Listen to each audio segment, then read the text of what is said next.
Now, here's a big problem. In modern America, in the media, wives don't get any respect.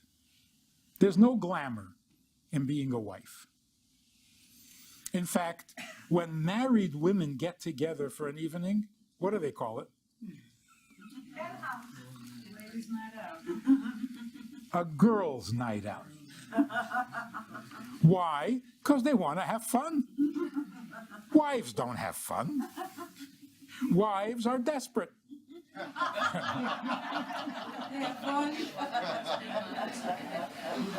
So if you want to have fun, Go out with the girls. you can't go as a group of wives. How miserable is that going to be? You can't even go as a group of women. You got to go back to being a girl. That's pretty sad. Husbands, even worse. There's no glamour in being a husband. They're the biggest losers, the biggest wimps, the biggest mazel. So what happens is this. A man and a woman get married. But he has no intentions of becoming a husband. And she has no intention of becoming a wife. They remain a man and a woman living under the same roof. And we know from experience, a man and a woman is a disaster. Because men are from Mars, you know that. So if they're from different planets, what are you doing? What are you doing? That's why I never read the book. Because once you say we're from different planets, there's nothing else you can... Don't tell me that we can work it out in 300 pages. You're not going to work it out. Men are much better off without women. Women are much better off without men.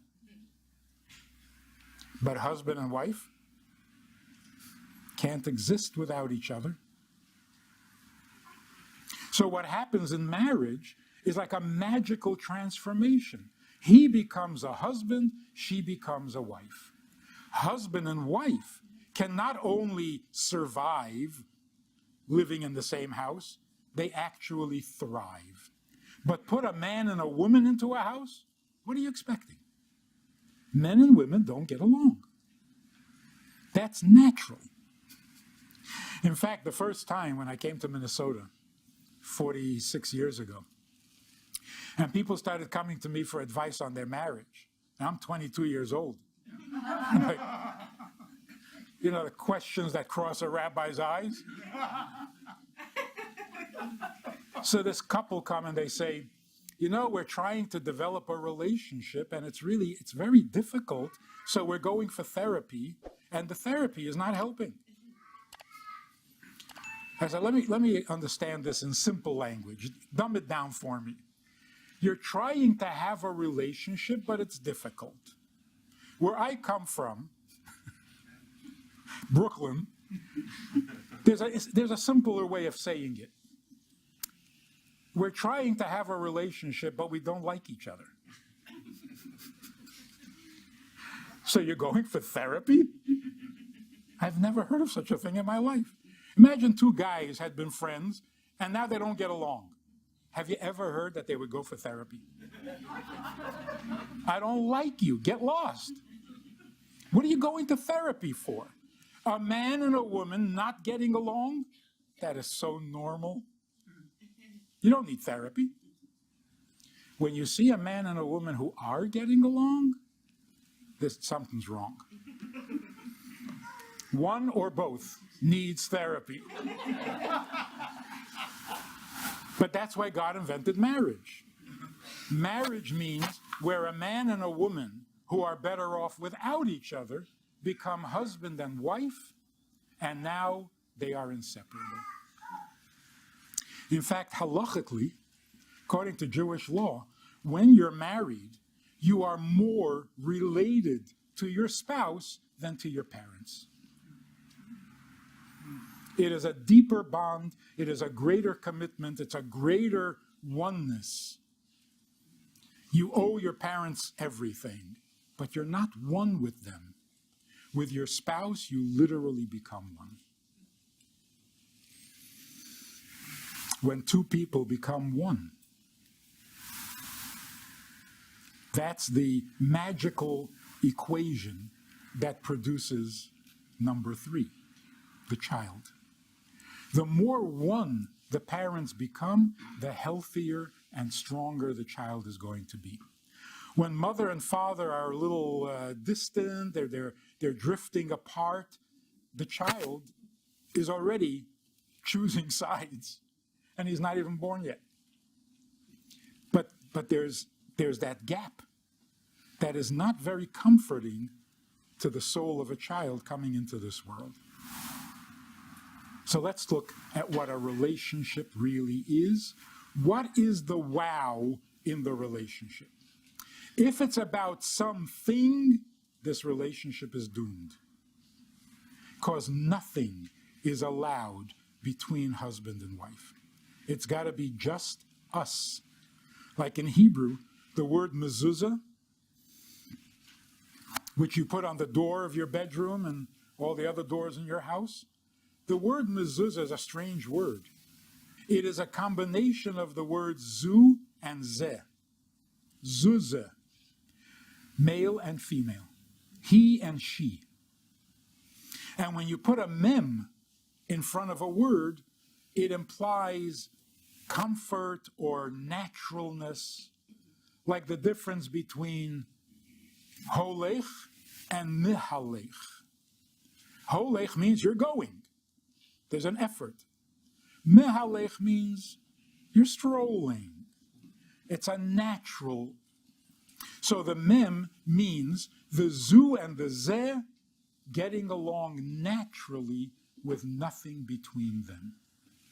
So the difference between sex and intimacy, sex is something, intimacy means nothing, just us.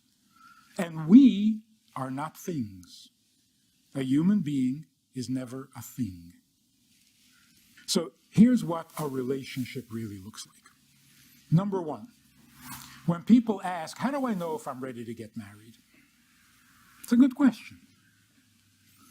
You don't have to want to get married. You have to believe in marriage. But how do you know you're ready? The first thing to consider, whether you're ready for marriage, how generous are you? Because without generosity, nothing moves. You cannot allow another person into your life if you're not generous with your life. If you're not generous with your money, you can't support another human being. If you're not generous with your space, forget about it. Live in 2 separate houses. If you're not generous with your time, how is this going to work? So you have people who are generous with their money, not with their time. Take all my money, just leave me alone. I have no time. Because I got to go make more money. Time is money. Yeah. There are people who are generous with their time, but not with their space. Just stay out of my way. Don't cramp me. Don't come into my room without telling me or without asking. Their space is sacred. They can't share it. And then there are people who are not generous with their words. They think nice. Your husband thinks you're wonderful, but he'll never say it. For no particular reason. He's just not generous with words. You have to be generous. Number 2, maybe even more important, you have to be respectful. This is so neglected. In all the advice columns and in all the wisdom that people spout about love more and be, without respect, love will not survive, and neither will the relationship.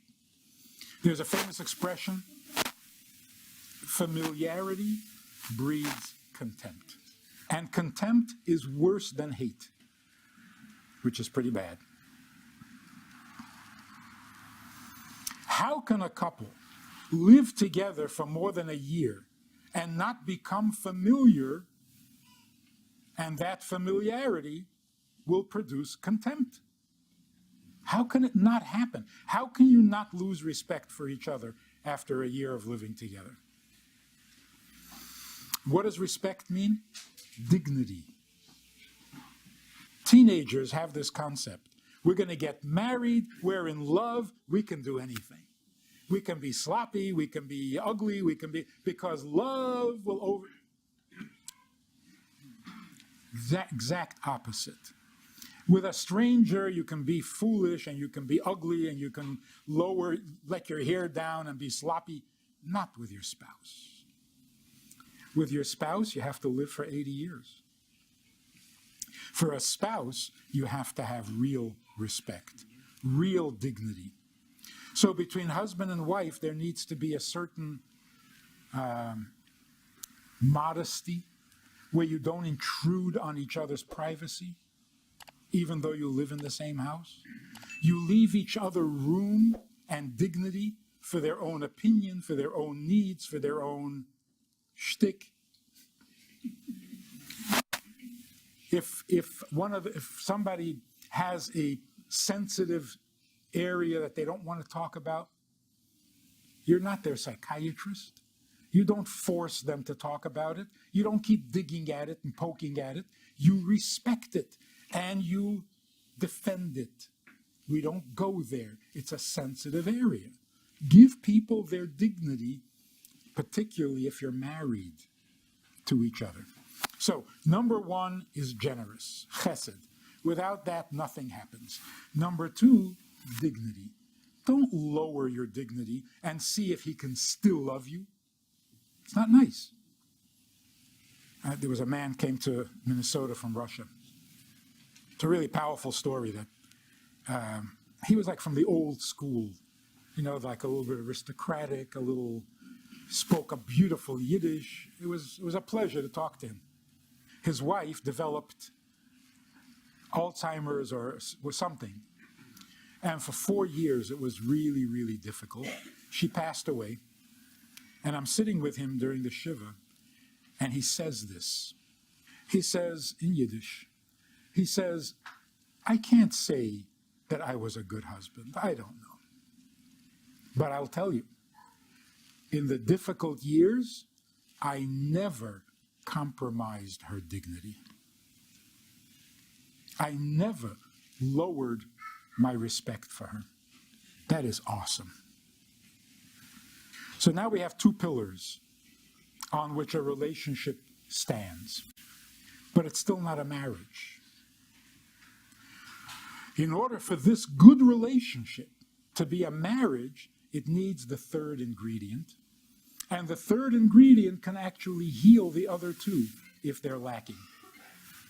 The third ingredient is sanctity, kedusha. Marriage is not a human institution. Human beings did not invent marriage because it's not a good idea. It's not. It's a ridiculous idea. Which is why, when you get married, you must have a sense of humor. So I say, will you marry me and live in my house for the rest of your life? What a ridiculous question. What are you trying to do? The only reason marriage works is because it's a divine invention, a divine institution, and the only reason we get married is because we believe that that's the way you're supposed to live, not because it makes any sense at all. And therefore, love and marriage do not go together. Marriage stands on its own. Either you believe in marriage or don't go there. I mean, really, how much sense does it make? I love you. Oh, I love you. Okay, so we'll get married. How did that happen? We love each other, which is very nice. What do you want to ruin it by getting married? How does it follow logically that if two people love each other, the punishment is the price you have to pay? Who did this?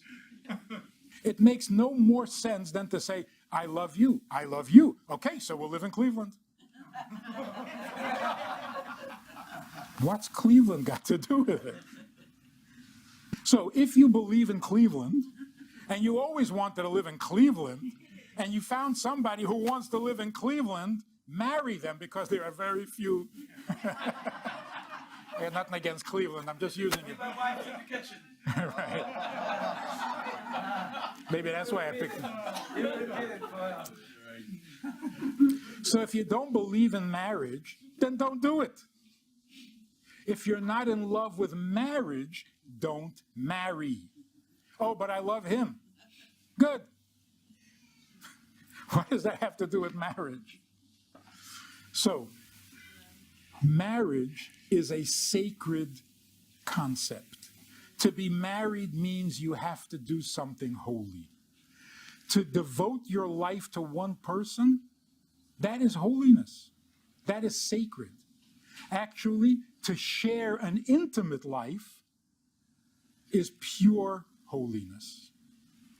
Because there are three things that God never gave away, which means it can never belong to you. Your life, my life. I call it my life. It's not mine. It's my responsibility. I'm responsible for my life. I don't own it. And why don't I own it? Because it's sacred. God never gave it away. It's like when you go to Israel for the first time and you go to the Kotel and you're so nervous because you don't feel that you really belong there. Are you holy enough? Are you allowed to touch it? Are you allowed to take pictures? You remember the nervousness? Like the first time you were intimate? And then you notice that there are people who live in Israel, they have their chair leaning back on the kaisel, and they're having their lunch from a brown paper bag, and you think, whoa, whoa, whoa, whoa. Not appropriate. What happened to the holiness? What happened to the sanctity?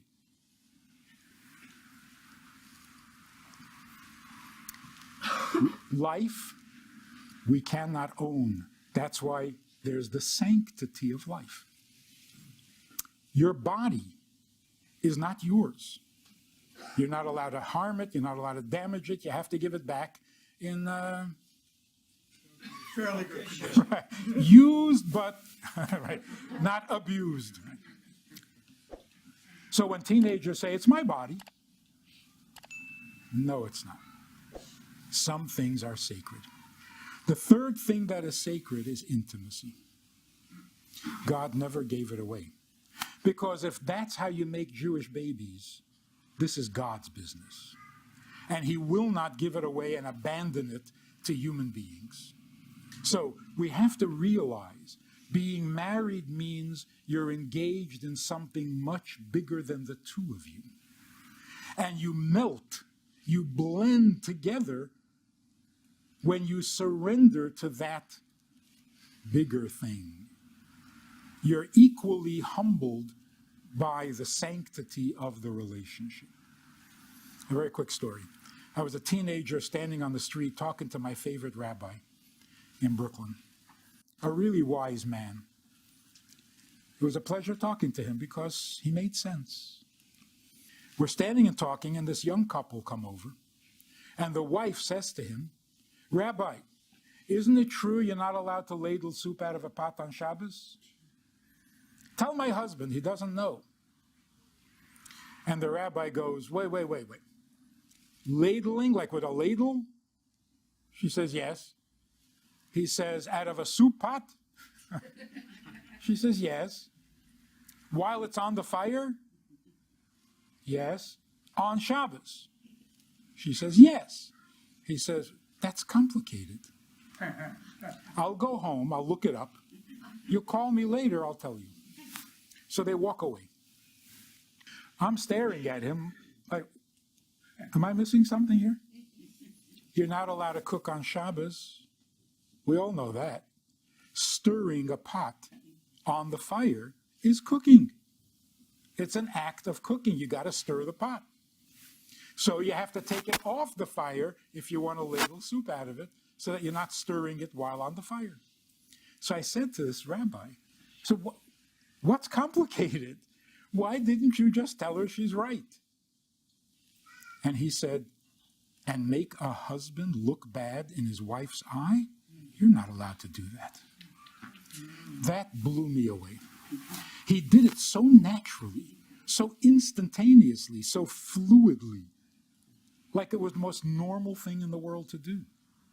So he makes himself look ignorant because you're not allowed to do anything to dampen the enthusiasm of a husband and wife for each other, because marriage is holy. It's not just two people who happen to like each other and are sharing the rent.